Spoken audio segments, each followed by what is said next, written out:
Assalamualaikum warahmatullahi wabarakatuh. Bismillahirrahmanirrahim. Alhamdulillahi rabbil alamin. Wassalatu wassalamu ala ashrafil mursalin Sayyidina Muhammad wa ala alihi wa sahbihi ajma'in. Amma ba'd. Alhamdulillah sisters, எல்லாரும் நல்லா இருக்கீங்களாமா? நம்ம இன்னைக்கு என்ன பார்க்க போறோம் அப்படின்னு சொன்னா 8வது லெசன் பார்க்க போறோம். அல்ஹம்துலில்லாஹ் நம்ம எது வரைக்கும் பார்த்திருக்கோம்? அத்-தர்சு ஸாபிஅ, அதாவது 7வது லெசன் வரைக்கும் நம்ம பார்த்தாச்சு. ஓகேவா?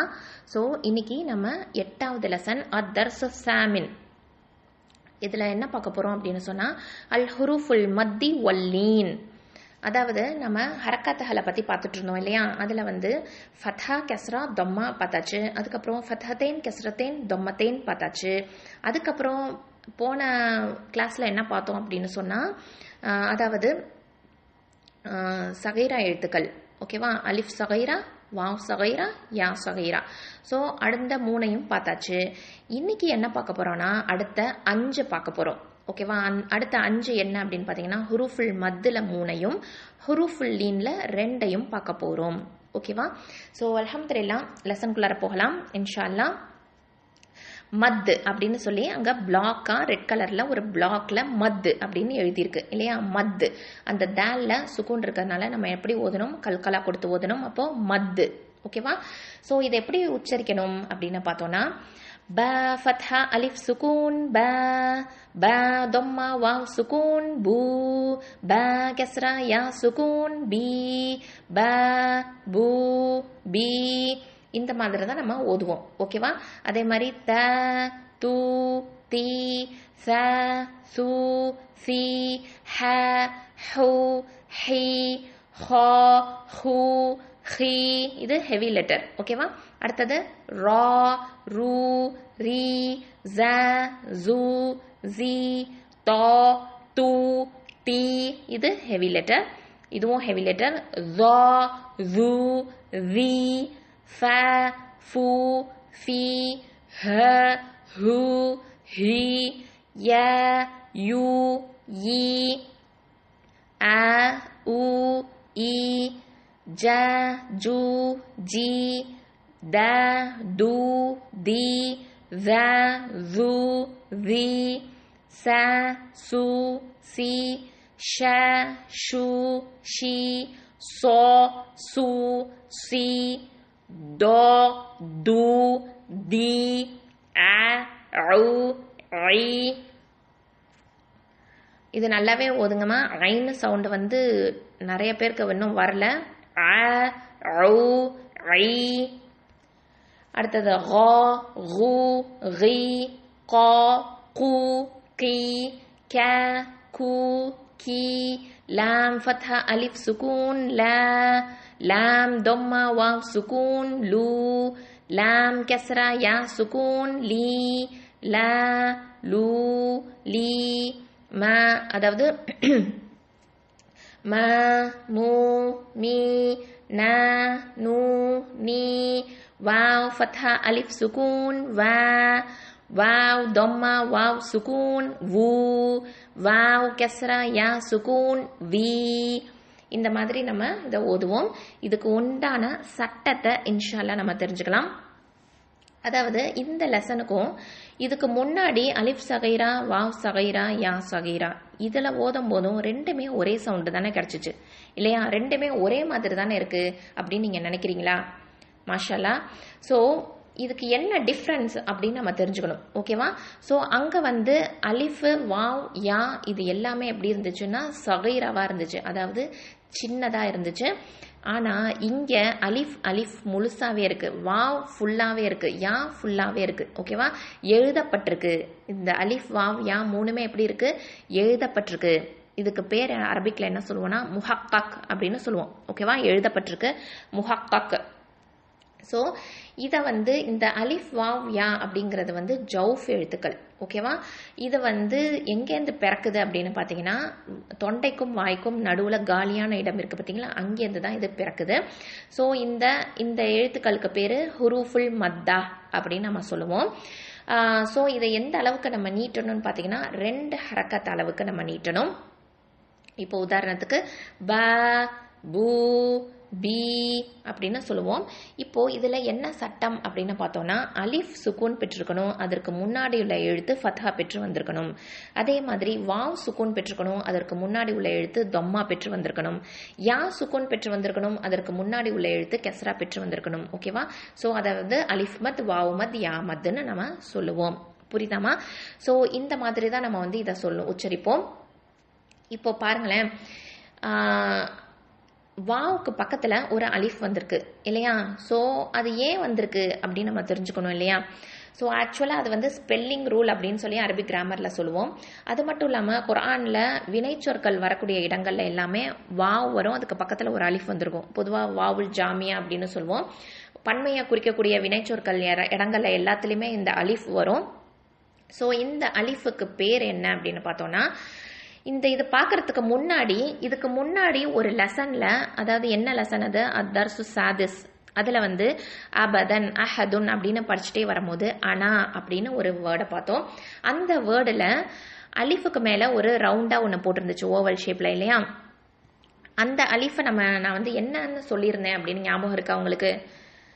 மாஷா அல்லாஹ், அது என்ன அப்படின்னு சொன்னால் சிஃப்ருல் முஸ்தத்தீல் அப்படின்னு சொல்லியிருந்தேன். ஓகேவா? சிஃப்ருல் முஸ்தத்தீல் அப்படின்னு சொல்லியிருந்தேன். அந்த அலிஃப் வந்து அது ஒரு வகையான அலிஃப். ஓகேவா? அது வந்து குரானில் அனா அப்படிங்கிற இடத்துல நிறைய இடங்கள்ல வரும். ஸோ இப்போ இந்த அலிஃபுக்கு பேர் என்ன? இது ஜஸ்ட் ஒரு அலிஃப் மட்டும்தான் போட்டிருக்கு. அது எப்போவுமே வாவுக்கு பக்கத்தில் தான் வரும். ஓகேவா? இந்த அலிஃபுக்கு பேர் என்ன அப்படின்னு பார்த்தீங்கன்னா சிஃப்ருல் முஸ்தபீல். ஓகேவா? சிஃப்ருல் முஸ்தபீல். இது வந்து என்ன ரூல் அப்படின்னு பார்த்தீங்கன்னா, இதை ஓதும்போது நம்ம கண்டினியூஸாக ஓதுனாலும் சரி, ஸ்டாப் பண்ணாலும் சரி, இந்த அலிஃபை நம்ம உச்சரிக்க மாட்டோம். ஓகேவா? இதுதான் இந்த அலிஃப்க்கு உண்டான ரூல். ஓகேவா? வக்ஃபன் பண்ணாலும் சரி, வஸ்லன் பண்ணாலும் சரி, நம்ம என்ன பண்ண மாட்டோம், இந்த அலிஃபை உச்சரிக்க மாட்டோம். புரியுதாமா? ஸோ அல்ஹம்துலில்லாஹ். அடுத்தது பாருங்களேன், இதில் யா இருக்கு பார்த்தீங்களா? பால கெஸ்ரா இருக்கு, அடுத்தது யா சுக்கூன் இருக்கு. இந்த யா வந்து ஞாபகம் இருக்குதா உங்களுக்கு? நம்ம ஃபர்ஸ்ட் லெசன் தர்சுல் அவ்வல்ல 2 யா பார்த்தோம். ஓகேவா? ஒரு யால நுக்தாவே இருக்காது, ஒரு யால நுக்தா இருக்கும். ஓகேவா? நுக்தானா என்ன? டாட்ஸ், புள்ளி. ஓகேவா? ஸோ இந்த யால நுக்தா இல்லை. சரியா? ஸோ மத்துக்கு வரக்கூடிய அந்த யா மத்தில் எப்பொழுதுமே நுக்தாவே வராது. ஓகேவா? இது குரானில் நீங்கள் எல்லா இடங்கள்லையும் பார்க்கலாம். ஸோ சில குரானுக்கு குரான் மாறுபடலாம், அதாவது சில பேர் பிரிண்ட் பண்ணும் போது போட்டிருக்கலாம். ஆனால் பொதுவாக உஸ்மானி ஸ்கிரிப்டில், நான் சொல்லக்கூடிய உஸ்மானி ஸ்கிரிப்டில் யா மத்தில் நுக்தா வராது. ஓகேவா? ஸோ இதையும் நீங்கள் கவனிச்சுக்கோங்க. புரியுதாமா? ஸோ அல்ஹம்துலில்லாஹ். இப்போ உதாரணத்துக்கு கால அப்படின்னு நம்ம சொல்கிறோன்னா அரபிக்கில், அதில் வந்து காக்கு வந்து அலிஃப் சுக்கூன் பெற்று அதுக்கு முன்னாடி உள்ள காஃபில் வந்து என்ன இருக்குது, ஃபத்ஹா வந்திருக்கு. அப்போது கால அப்படின்னு நம்ம சொல்லுவோம்.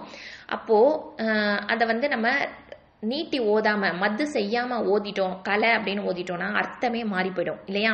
ஸோ கண்டிப்பாக இதில் எப்படி எந்த அளவுக்கு நம்ம மத்து செய்யணும் அப்படின்னு பார்த்தீங்கன்னா 2 ஹரக்கத் அளவுக்கு நம்ம மத்து செய்யணும். புரியுதாமா? ஸோ 2 அலிஃப் அளவுக்கு நம்ம நீட்டி ஓதணும். ஸோ கால அப்படின்னு சொல்லுவோம். அதே மாதிரி தான் இப்போது உதாரணத்துக்கு குர்ஆனில் பார்க்கலாம், யா மூசா அப்படின்னு இருக்கும். ஓகேவா? யா மூசா அப்படின்னு இருக்கும். இதை வந்து மூசா அலைஹிஸ்ஸலாம அல்லாஹ் சுப்ஹானஹு வ தஆலா அழைச்சு சொல்கிற மாதிரி யா மூசா அப்படின்னு வரும். இப்போது இதே பாருங்களேன், யா மூசா அப்படின்னு எழுதும் போது எழுதுவோம். அதை வந்து எது மாதிரி சிமிலர் சவுண்டு கொடுக்குதுன்னு பார்த்தீங்கன்னா ப பூ பி. ஓகேவா? யா மூசா அப்படிங்கிறது ப பூ பி அப்படிங்கிற சவுண்டை கொடுக்குது. ஓகேவா? ஸோ இந்த மாதிரி குர்ஆனில் நிறைய இடங்களில் நம்ம பார்க்கலாம். ஸோ அல்ஹம்துலில்லாஹ், இப்போ நம்ம ஹுரூஃபுல் மத்தை பற்றி தெளிவாக தெரிஞ்சுக்கிட்டோம். ஓகேவா? அடுத்ததாக என்ன பார்க்க போகிறோம் அப்படின்னு சொன்னால் லீன் எழுத்துக்கள். ஓகேவா? லீன் பிளாக்ல, அதே மாதிரி ரெட் பிளாக்ல லீன் அப்படின்னு சொல்லி எழுதியிருக்கு பாருங்க. லீன் அப்படின்னா என்ன அப்படின்னு நம்ம தெரிஞ்சுக்கணும். அதாவது மென்மை அப்படின்னு அர்த்தம், அதாவது சாஃப்டாக இருக்கிறது, ஈஸியாக ஓதக்கூடியது அப்படின்னு அர்த்தம்.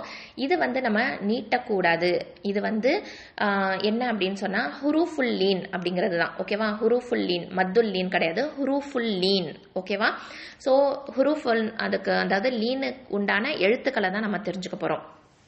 அது என்னென்ன அப்படின்னு பார்த்தோம்னா, வாவ்ல சுக்கூன் பெற்றதுக்கு முன்னாடி உள்ள எழுத்து ஃபத்ஹா பெற்று வந்திருக்கணும், யால சுக்கூன் பெற்றதுக்கு முன்னாடி உள்ள எழுத்து ஃபத்ஹா பெற்று வந்திருக்கணும். ஓகேவா? ஸோ இதுதான் வந்து ஹுரூஃபுல் லீன் எழுத்துக்கள். ஸோ இதை எப்படி சொல்லணும்? த ஃபத்ஹா வாவ் சுக்கூன் தௌ, த ஃபத்ஹா யா சுக்கூன் தை, தௌ தை, சௌ சை. தால் ஃபத்ஹா வாவ் சுக்கூன் தௌ, தால் ஃபத்ஹா யா சுக்கூன் தை, தௌ தை, ஜௌ ஜை, ரௌ ரை, ஜௌ ஜை, சௌ சை, ஷௌ ஷை, சௌ சை, தௌ தை, தௌ தை, ஜௌ ஜை, லௌ லை, நௌ நை, ஔ ஐ, பௌ பை, ஜௌ ஜை, ஹௌ ஹை, ஹௌ ஹை, ஔ ஐ, கௌ கை, ஃபௌ ஃபை, கௌ கை, கெவ் கை, மௌ மை, வௌ வை, ஹௌ ஹை, யௌ யை. ஓகேவா? ஸோ இதுலேயும் லீன் எழுத்துலையும் யால வந்து சுக்கூன், அதாவது சுக்கூன் பெற்று வரக்கூடிய யால வந்து நீங்கள் பார்க்கலாம். இதுலேயும் என்ன இல்லை? நுக்தா இல்லை. ஓகேவா? ஸோ இதையும் நீங்கள் நோட் டவுன் பண்ணிக்கோங்க. அதே மாதிரி இதில் பாருங்கள், ஹார்ஷாக நம்ம சொல்லக்கூடாது, சாஃப்டாக தான் சொல்லணும். அது மட்டும் இல்லாமல் இதை நீட்டக்கூடாது, ஷார்ட்டாக சொல்லணும். ஒரு அலிஃப் அளவுக்கு மட்டும் நம்ம சொன்னால் போதும். இப்போது உதாரணத்துக்கு பைத்துன், பைத்து, பைத்துன வீடு அப்படின்னு அர்த்தம். இப்போது பை அப்படிங்கிறது வந்து ப ஃபத்ஹா அப்புறம் யா சுக்குன் இருக்குது, அப்போது பை. ஓகேவா? பைத்துன், அந்த இதை வந்து நம்ம ஃபாஸ்ட்டாக தான் சொல்லணும், பைத்துன் அப்படின்னு சொல்லி, நீட்டக்கூடாது. ஓகேவா? ஸோ இதை நம்ம இந்த லெசனில் தெரிஞ்சுக்கிட்டோம். அதுக்கப்புறம் கீழே வந்து என்ன கொடுத்துருக்குன்னு பாருங்கள். ஹுருஃபு ஷம்சியா எழுத்துக்கள், ஹுருஃபுல் கமரியா எழுத்துக்கள் கொடுத்துருக்கு. உங்களுக்கு எல்லாருக்குமே இது தெரிஞ்சது தான், இதில் ஒன்றும் புதுசாக ஒன்றும் கிடையாது. அதாவது டோட்டலாக வந்து அரபிக் லெட்டர்ஸ்ன்னு பார்த்தோன்னா 28 எழுத்துக்கள், 29ன்னு சொல்லலாம். ஏன்னா அலிஃபும் ஹம்சாவும் தனித்தனியாக நம்ம சொன்னோம் அப்படின்னு சொன்னால் 29 வரும். ஓகேவா? ஸோ அலிஃபும் ஹம்சாவும் என்னது? சேம் சவுண்ட் அப்படிங்கிறதுனால 28 எழுத்துக்கள். இப்போது இந்த 28ல் பாதியாக ஆக்கணும்னா எத்தனை வரும்? 14 எழுத்துக்கள். ஓகேவா? அப்போது அல் ஹுருஃபு ஷம்சியா 14 எழுத்துக்கள், அல் ஹுருஃபுல் கமரியா 14 எழுத்துக்கள் இருக்குது, 14 லெட்டர்ஸ். ஓகேவா? ஸோ இந்த 14 லெட்டர்ஸும் என்ன அப்படிங்கிறது தான் அங்கே கொடுத்துருக்குறாங்க. இது உங்களுக்கு எல்லாருக்குமே தெரிஞ்சது தான், இருந்தாலும் ஒரு தடவை ஒரு சும்மா நான் வந்து சொல்லிக்கிறேன். இப்போது ஷம்சியா, அதாவது ஹுருஃபு ஷம்சியா எழுத்துக்களுக்கு இந்த ஹுருஃபுல் கமரியா எழுத்துக்களுக்கு முன்னாடி அல்லு வந்துச்சு அப்படின்னு சொன்னால் எப்படி ஓதணும் அப்படிங்கிற அந்த ரூல்ஸை வந்து நம்ம தெரிஞ்சுக்கணும். இன்ஷால்லா அதை பின்னாடியும் படிப்போம், இப்போதைக்கு ஜஸ்ட்டு நீங்கள் தெரிஞ்சுக்கோங்க. ஹுருஃபு ஷம்சியால ஷம்ஷியா எழுத்துக்கள் எல்லாத்துலேயுமே வந்து அல்லு வச்சு வந்துச்சுன்னா அந்த லேமை உச்சரிக்க மாட்டோம். ஹுருஃபுல் கமரியா எழுத்துக்கு முன்னாடி அல்லு வந்துச்சுன்னா அந்த அல்லு லேமை வந்து உச்சரிப்போம். ஓகேவா? ஸோ இதை மட்டும் நீங்கள் ஜஸ்ட் தெரிஞ்சுக்கோங்க. உதாரணத்தையும் நான் சொல்லிடுறேன். இப்போது அஷம்ஸ், அல் ஷம்ஸ்ன்னு சொல்ல மாட்டோம், அஷம்ஸ்ன்னு சொல்லுவோம். இந்த ஷீனில் வந்து ஷத்தா வந்திருக்கும். அப்போது நம்ம என்ன பண்ணிடுவோம்? லேமை வந்து ட்ராப் பண்ணிடுவோம். ஓகேவா? அஷம்ஸ் அப்படின்னு சொல்லுவோம். அதே மாதிரி அல் கமர், அஷம்சு அல் கமரு, இது வந்து அல் கமர், இந்த காஃப்ல வந்து ஃபத்ஹா வந்திருக்கு. அப்போது லேமை வந்து நம்ம உச்சரிப்போம். ஓகேவா? ஸோ இந்த எழுத்துக்கள் எல்லாத்துலேயுமே அதே ஃபார்மேட்டில் தான் வரும். சரியாமா? இன்ஷால்லா. ஸோ இதை வந்து குர்ஆனில் நீங்கள் நிறைய இடங்களில் பார்க்கலாம். உதாரணத்துக்கு அர் ரஹ்மான் அப்படின்னு சொல்லும்போது இந்த ரா வந்து என்னது? ஷத்தா பெற்று வந்திருக்கும். அப்போது லேமை வந்து நம்ம ட்ராப் பண்ணிடுவோம், அர் ரஹ்மான் தான் சொல்லுவோம், அல் ரஹ்மான் அப்படின்னு சொல்ல மாட்டோம். ஓகேவா? அதே மாதிரி அர் ரஹீமும் அதே மாதிரி தான், அல் ரஹீம்னு சொல்ல மாட்டோம், அர் ரஹீம் அப்படின்னு தான் சொல்லுவோம். அதே மாதிரி இதில் அடுத்தது பாருங்க, இது ரெண்டும் இப்போ சொன்னது வந்து ஷம்ஷியா. சரியா? இப்போ கமரியாக்கு இன்னொரு உதாரணம், அல் ஹம்து அப்படின்னு சொல்லும் போது அல் உச்சரிப்போம், லாம வந்து நம்ம உச்சரிப்போம், அல் ஹம்து. சரியா? ஸோ இந்த ஹேங்கிறது என்னது? கமரியா எழுத்து. சரியாமா? ஸோ இந்த மாதிரி குர்ஆனில் நம்ம நிறைய இடங்கள்ல பார்க்கலாம். ஓகேவா? ஓதும்போது இனிமே கவனமாக நம்ம ஓதணும். என்னென்ன கவனிக்கணும்? இப்போ நம்ம இத்தனை லெசனில் படித்த விஷயங்கள் அத்தனையுமே குர்ஆனில் ஓதும்போது நம்ம கவனித்து ஓதணும். ஓகேவா? இன்ஷா அல்லாஹ். அஸ்ஸலாமு அலைக்கும் வரஹ்மத்துல்லாஹி வபரகாத்துஹு. பரக்கல்லாஹு ஃபீக்கும்.